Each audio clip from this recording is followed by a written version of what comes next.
Bonjour et bienvenue sur la chaîne UDM, Univers des mathématiques. J'espère que vous allez bien. Alors, nous sommes déjà dans la deuxième partie, la partie B de l'exercice précédent que nous avons traité de niveau 3e. Alors, si c'est maintenant que vous tombez sur cette vidéo, je vous conseille d'abord de vérifier dans la description. Je vous mettrai le lien de la première vidéo, c'est-à-dire la partie A que nous avions faite. Quand bien même les deux parties sont, comment l'appelle-t-on, ne sont pas liées, les deux parties sont indépendantes. Vous pouvez suivre cette vidéo avant de suivre celle-là également. Ainsi, si c'est la première fois que vous venez sur cette chaîne, je vous invite à vous abonner, activer la cloche de notification pour ne manquer à aucune de mes futures vidéos. Surtout, restez jusqu'à la fin de cette vidéo pour découvrir comment écrire le plus simplement possible les nombres irrationnels. On se retrouve juste après l'introduction pour la résolution de cet exercice.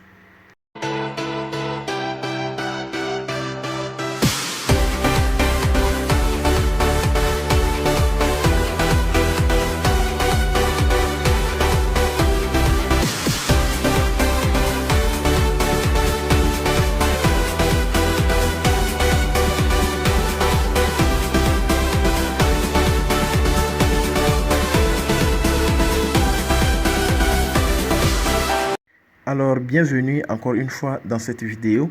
Nous allons commencer directement. Alors, nous avons la question numéro 1 qui dit de calculer les expressions suivantes, puis donne le résultat sous forme de fraction, sous forme irréductible ou sous forme de fraction irréductible. Alors, ici, ce qu'il faut d'abord expliquer, c'est que c'est la forme irréductible ou fraction sous la forme irréductible. Autrement dit, donc irréductible. Voilà, ici nous allons parler de fraction irréductible. Donc on explique ça. Fraction irréductible veut dire tout simplement, en français terre à terre, que lorsque nous avons notre fraction rationnelle, le numérateur et le dénominateur ne comportent pas un facteur commun à pouvoir simplifier encore. Ce qui veut dire que cette fraction est déjà sous la forme qu'on ne peut plus simplifier. C'est tout simplement ça. Donc cela consiste à chercher les facteurs communs et les simplifier dès que nous ferons des calculs. C'est pour cela qu'on demande de calculer les expressions et puis à la fin mettre les résultats sous forme de fraction irréductible. Alors je donne la partie le A. Nous allons prendre ça étape par étape. Ici c'est grand A. Grand A c'est 3 moins 5 quarts entre parenthèses le tout facteur de 1 demi plus 1 quart. D'abord je vais vous donner une technique. Cette technique consiste à pouvoir connaître, n'est-ce pas, l'ordre de calcul. C'est-à-dire, on appelle ça, donc je disais qu'on appelle ça la règle de priorité. C'est très important. Dans la théorie des sciences ou la mathématique, précisément, obéit à une règle de calcul. Et cette règle que je viens d'énoncer comme quoi la théorie ou la règle de priorité est, comme son nom l'indique même, la priorité des calculs en fait. Donc, il faut reconnaître que quand vous êtes devant plusieurs opérations, c'est-à-dire qui regroupent l'addition, la soustraction, la multiplication, les puissances, les parenthèses, il faut respecter l'ordre de priorité dans les calculs. C'est ce qui fait que les mathématiques sont une science universelle. Même si vous êtes devant un Chinois tout de suite et que vous faites les mathématiques, même si vous ne l'avez rien expliqué, à la fin, si vous donnez le résultat et que vous encadrez, il va vous dire que c'est correct. Il va dire que c'est correct. S'il est mathématicien et vous êtes mathématicien, c'est pour dire qu'il y a un langage, voilà, qui est universel et qui doit être respecté. C'est pour cela qu'on parle de quoi? Des règles de priorité qui doivent être respectées. Donc ici, je mets beaucoup l'accent sur cette règle-là dans les calculs. Voilà donc une liste que je vous ai mise à côté qui régissent, n'est-ce pas, nos règles de calcul. Ici, il faut retenir que si vous êtes dans une opération et qu'il y a un cumul de toutes ces règles, toutes ces opérations, c'est-à-dire il y a les parenthèses, il y a les puissances, il y a les multiplications, il y a les divisions, il y a l'addition, il y a la soustraction, tout est mélangé et on vous demande de faire l'opération. Cette règle dont je vous parle, c'est-à-dire la règle de priorité, consiste à respecter cet ordre-là. Si vous faites juste le contraire ou si vous faites voilà, comme vous voulez, vous aurez un résultat, même si vous avez respecté les calculs et tout, vous aurez un résultat qui sera différent du résultat qui sera correct. Donc, il faudra noter ça et respecter ça chaque fois que vous êtes devant les opérations. Donc, comme je le disais, s'il y a un cumul de toutes ces opérations, vous allez forcément commencer par les parenthèses. S'il y a les parenthèses, dans quoi? Dans l'opération. Donc, les parenthèses sont la prioritaire, d'accord? Sont la prioritaire de l'opération. S'il y a des parenthèses, bien évidemment. Maintenant, s'il n'y a pas les parenthèses, la deuxième priorité que vous devez vérifier dans votre opération, c'est les puissances. Ça peut aller. Et maintenant, ce qu'il faut retenir, c'est que lorsqu'il y a un cumul des parenthèses et des puissances, vous pouvez travailler avec les deux-ci. Les deux-là marchent de pair. Ça veut dire que vous pouvez soit commencer par les puissances avant de passer aux parenthèses, ou soit commencer par les parenthèses avant de passer par les puissances, au niveau des puissances. C'est-à-dire que les deux sont, n'est-ce pas, prioritaires, mais lorsque vous commencez par les parenthèses avant de venir sur les puissances, c'est l'ordre. Mais les deux sont quand même prioritaires. Il n'y a pas de problème si vous pouvez commencer par la puissance avant de passer à la parenthèse. D'accord? Donc les deux sont ensemble. De la même manière, quand vous finissez de faire l'opération avec les puissances, maintenant la troisième des choses à vérifier, c'est les multiplications. Si dans l'opération, il n'y a que des multiplications, vous commencez par la multiplication. Et après, troisième prioritaire, c'est quoi? Quatrième prioritaire, c'est la division. Voilà, c'est la division. Comme je l'ai dit également, la multiplication et la division également marchent de pair. Vous pouvez commencer par la division avant de passer à la multiplication. Mais l'ordre précis ici, c'est la multiplication après la division. Voilà. Et maintenant, on passe à la cinquième priorité. En fait, la cinquième prioritaire qui est l'addition et la soustraction. Et là, j'ai dit l'addition et la soustraction. Pourquoi? Parce que là, c'est sans équivoque. Vous pouvez facilement commencer par la soustraction avant de passer à l'addition, ou la soustraction et l'addition avant de passer à la soustraction. Il y a plein d'exemples, mais je ne vais pas rentrer dans le sujet. Ce n'est pas l'ordre de l'ordre du jour, ce n'est pas le sujet de la vidéo. Donc voilà un peu ce qu'il faut également retenir. Voilà comment ça marche. C'est très important de respecter cette règle-là. Donc c'est une règle de priorité. Ok, donc nous allons revenir dans notre exercice maintenant. Maintenant que vous connaissez cette règle, et appliquer tout ceci au fur et à mesure. Donc voilà le A. Et ce que nous observons ici, d'abord, c'est les parenthèses. Donc nous allons travailler dans les parenthèses. Alors ici, nous avons A. Son dénominateur, c'est 1. Donc nous avons une fraction qui soustrait une autre fraction. Voilà, donc on va chercher le dénominateur commun. Donc on fait la règle du croisement. Donc ça fait 3 fois 4, ce qui fait 12, moins 1 fois 5. Le tout sur 1 fois 4, ça fait 4. Je garde mes parenthèses. Je multiplie par l'autre parenthèse également et je fais la même chose. Et là, ce qu'il faut faire, techniquement, moi je vais multiplier toute la fraction là par 2. Donc si je multiplie ici par 2, je dois aussi multiplier ici par 2. Comme ça, j'ai 2 quarts. Donc 2 sur 4. Donc finalement, j'aurai un même dénominateur qui est 4. Et là, le numérateur de la première fraction sera 2 plus le 1. Je ne voulais pas faire sous ce croisement-là. Donc j'ai le même dénominateur. C'est aussi une façon de faire. Alors ici, nous avons 12. Moins maintenant 5. 7 donc quart. Qui multiplie maintenant quoi? 3 sur 4. Voilà ce que nous avons fait pour faire partir les parenthèses. Et l'ordre de multiplication est resté. Donc après avoir fait partir les parenthèses, on passe à la puissance. Mais comme ici, il n'y a pas les puissances, on va passer à la multiplication, puisque c'est la multiplication qui est là. Donc si je multiplie une fraction par une autre, la règle dit, lorsque je multiplie A sur B fois C sur D, c'est égal tout simplement à AC, le tout sur B, D. C'est-à-dire les numérateurs se multiplient entre eux et les dénominateurs également se multiplient entre eux. Donc on va maintenant aller plus vite. Donc ce qui fait 7 multiplié par 3, 21. 4 fois 4, 16. Et maintenant c'est le A.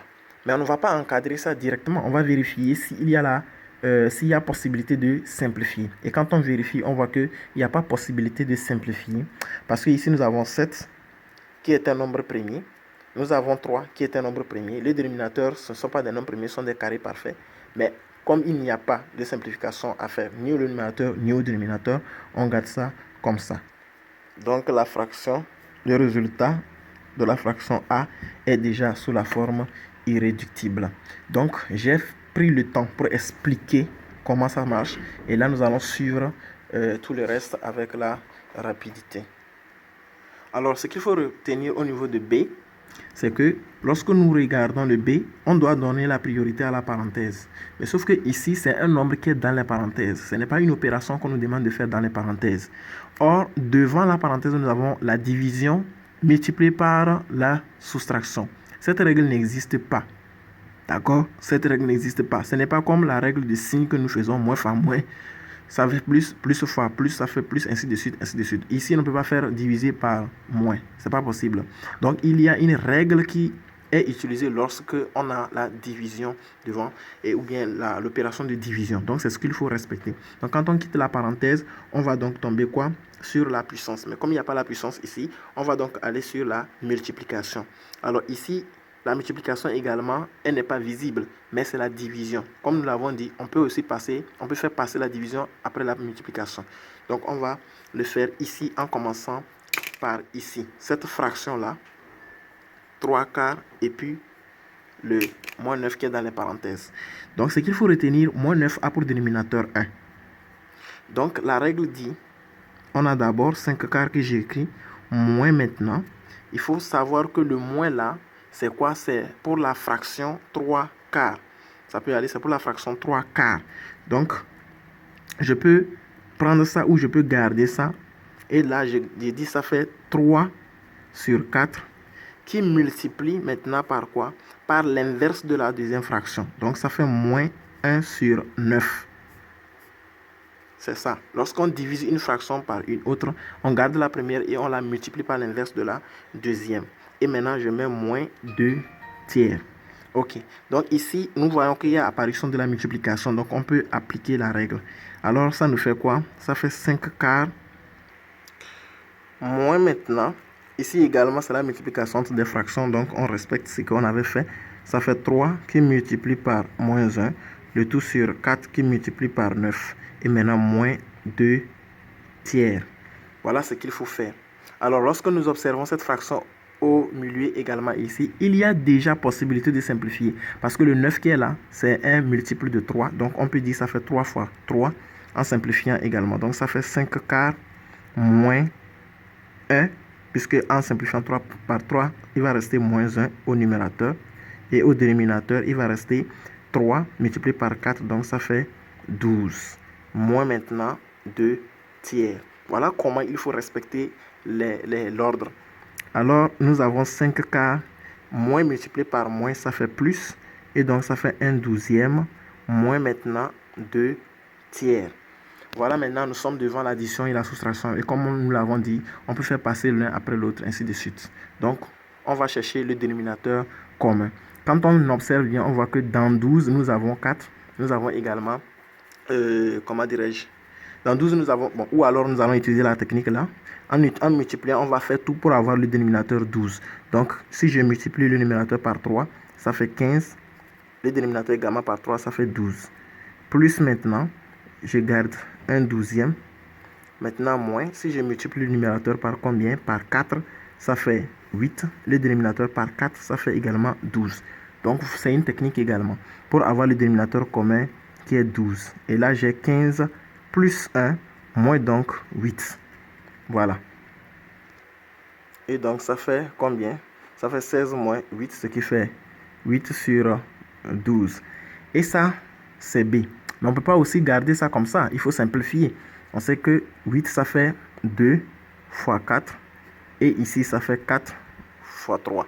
Donc, on peut simplifier par 4, 4. Et il va rester 2 tiers. Donc, voilà B qui est quoi? 2 sur 3. C'est pour cela qu'on dit de rendre irréductible les résultats. Voilà l'expression de C. Ici, nous sommes avec des puissances. Donc, il faudra ranger nous avons dit, il y a une propriété qui dit lorsque nous avons a puissance n sur a puissance m et que préalablement on avait n qui était plus grand que m, on pourra donc dire que c'est égal à a puissance n multiplié par a puissance moins m, le tout sur 1. Voilà, c'est-à-dire qu'on peut envoyer la puissance là au numérateur, puisque sa puissance, son degré est plus petit. Donc ici également, on fait ça. Alors ici, on regroupe, on va donc multiplier les nombres à part et les puissances à part. Donc ça fait 5 qui multiplie par 8, multiplié par 10 exposant 5, multiplié par 10 exposant moins 3. Maintenant, le tout sur 24 qui multiplie 10 exposant 2. Là, j'envoie 10 exposant 2 au numérateur. Ça veut dire, ça fait 5 qui multiplie par 8, le tout sur 24. Et maintenant, multiplié par quoi? 10 exposant 5, multiplié par 10 exposant moins 2, enfin, moins 3 d'abord, qui multiplie 10 exposant moins 2. Voilà. Et la règle dit également, lorsque nous avons a puissance n multiplié par a puissance m multiplié par a puissance t, c'est égal à a puissance n plus m plus t. Donc cette règle également, on l'applique. Ça nous fait 5 multiplié par 8, le tout sur 24, qui multiplie par 10 exposants. Lorsque je vois déjà les valeurs négatives, ça fait moins 5. Plus maintenant 5, ça fait 10 exposants 0. Or, tout nombre exposant 0 revient à le diviser par lui-même et qui donne 1. Donc, il va nous rester tout simplement 5 multiplié par 8, le tout sur 24. Or, pour le dénominateur, nous pouvons dire que ça fait d'abord 5 fois 8, le tout sur 24, là, ça fait 8 fois 3. Ça fait 8 fois 3. Et donc, on pourra simplifier par 8 et il va nous rester 5 tiers. Et voilà donc l'expression de C qui est 5 sur 3. Irréductible également. Voilà donc la question numéro 2 que vous attendez tous. Je vous ai dit de rester jusqu'à la fin de cette vidéo pour découvrir comment on fait comment on répond à cette question. Alors, ici, il faut retenir que écrire plus simplement, c'est tout simplement également simplifier ou manipuler en respectant les techniques de calcul, les règles et ainsi de suite. D'accord? Donc ici, les fonctions irrationnelles, c'est-à-dire les racines carrées, nous allons les écrire plus simplement en respectant les propriétés des racines carrées. Donc grand N est égal à grande racine de quoi? De 32 racine carrée de 4 plus 6 au carré moins 15 racine de 25. Voilà. Donc ici, il faut faire la décomposition. Il faut faire la décomposition en produit de facteurs premiers que nous avons appris depuis la classe de 5e. Alors ici, je garde la grande racine. Je garde d'abord la grande racine et je fais la décomposition de tout ce qui est à l'intérieur de cette grande racine. Ici, 32, d'abord je garde 32. Et au niveau de racine de 4, on sait que ça fait racine de 2 au carré. Maintenant, plus 6 au carré. Et moins maintenant 15 également, je garde. Et au niveau de racine de 25, nous savons que ça fait 5 carré parfait. Donc, ça fait 5 au carré. Voilà. Donc, il faut retenir que si A est supérieur ou égal à 0, racine carrée de A au carré est égal à A. C'est une règle, n'est-ce pas, de racine carrée. Donc, nous allons appliquer cette règle ici. Alors, c'est égal donc à quoi? Je garde toujours la grande racine. Et là, ça nous fait 32 qui multiplie par racine de A au carré égale à A. Donc, notre A ici, c'est 2 qui multiplie par 2. Maintenant, plus 6 au carré. Et maintenant, moins 15 qui multiplie racine de A encore au carré qui donne A. Et dans notre cas ici, c'est 5 qui est le A. Donc, c'est égal à 15 multiplié, moins 15 multiplié par 5. Voilà donc ce qu'il faut faire. Et là, nous allons calculer tout et on va voir ce que cela donne. Donc, j'ai essayé d'aller un peu plus vite parce que tout n'est pas à donner dans les détails. Vous allez le comprendre. Donc, ici, nous avons les 32 qui multiplient par 2. Ça donne donc 64. Plus maintenant 6 au carré 36. Et puis, moins 15 multiplié par 5, ça fait 115. Et lorsqu'on additionne les valeurs positives, on trouve 100 moins 115 qui donne 25. Or, nous avons déjà dit que 25 est un carré parfait. Ça fait 5 au carré. Donc, ce qui veut dire que notre grand N est égal tout simplement à racine carrée de 5 au carré, qui est encore égal à 5, parce que nous avons dit que lorsque nous avons racine de a au carré, c'est égal à a si a est positif. Donc notre 5 est positif, ce qui implique que n est égal à 5. Voilà ce qu'il faut simplement faire en respectant les propriétés de racine carrée. On prend le cas de P. Donc voilà ce que le P donne. Au niveau de P, nous avons racine de 10 moins racine de 5 le tout au carré, plus maintenant racine de 200. Comme je l'ai dit, c'est à décomposer. Mais lorsque nous observons la première partie, c'est-à-dire le premier membre de notre P, on voit que ça respecte l'identité remarquable A moins B le tout au carré. Donc on applique cette identité-là d'abord. Donc ça nous fait d'abord racine carrée de 10 au carré, c'est-à-dire notre A au carré, moins 2AB. 2AB. Notre 2, je l'ai écrit, multiplié par A. A, c'est racine de 10, multiplié par racine de 5 également, qui est B. Maintenant, plus racine de 5, le tout au carré. Et maintenant, plus racine de 200, qui est juste notre deuxième membre. Donc ici, on a toujours racine de A au carré, n'est-ce pas? Pourtant, A est positif, donc ça donne 10. Ici également, je vais le regrouper immédiatement. Racine de 5 au carré, ça donne 5. Donc, j'écris plus 5 immédiatement. Et maintenant, moins 2, racine de 10, multiplié par racine de 5, plus racine de 200. Ok, donc ici, ça nous fait 15, moins donc, lorsque nous avons racine de A, il y a une règle qui dit, lorsque nous avons, je mets ça dans l'angle là, il y a une règle qui dit, lorsque nous avons racine de A fois racine de B, c'est égal à racine de AB. Donc, on applique ça ici. D'accord? Donc, racine de A fois racine de B également, ça fait racine de AB. Donc, ce qui fait moins 2 racine de 10 fois 5. Et là, nous n'allons pas calculer ça directement. Plus maintenant racine de 200. Alors, ici, ça fait 15 moins donc 2 racine carrée de 10. Ça nous fait 2 fois 5. Vous voyez, 2 fois 5. Or, il y a déjà un 5 qui se multiplie encore par là. Donc, ça nous fait 2 fois 5 le tout au carré. Donc, tout ce qui est dans les racines carrées ici, 10 fois 5, autrement dit 50. 50, ça fait donc 2 fois 5 au carré. Maintenant, plus racine de 200, il faut retenir qu'on décompose 200. Et en décomposant 200, nous obtiendrons quoi? 200. Lorsque nous faisons la décomposition, nous allons nous rendre compte que ça fait 2 à la puissance 3 multiplié par 5 à la puissance 2. 2 à la puissance 3, lorsque vous multipliez ça, lorsque vous décomposez 200, vous allez obtenir 2 à la puissance 3 multiplié par 5 à la puissance 2. C'est très important. Je l'ai fait dans l'angle là. Je vous montre ça. Voilà. Voilà donc la décomposition de 200. Et voilà ce que ça donne. Donc, j'ai dit que ça fait racine carrée de 2 à la puissance 3 multiplié par, donc je vais dire 2 à la puissance 2, comme j'ai besoin du carré, multiplié par 2 encore, ce qui fait 2 à la puissance 3, multiplié par 5 à la puissance 2. On revient encore ici, pour respecter cette règle, lorsque nous avons racine de A fois racine de B, ça fait racine de AB. De la même manière, si nous avons racine de A, B, ça fait racine de A fois racine de B.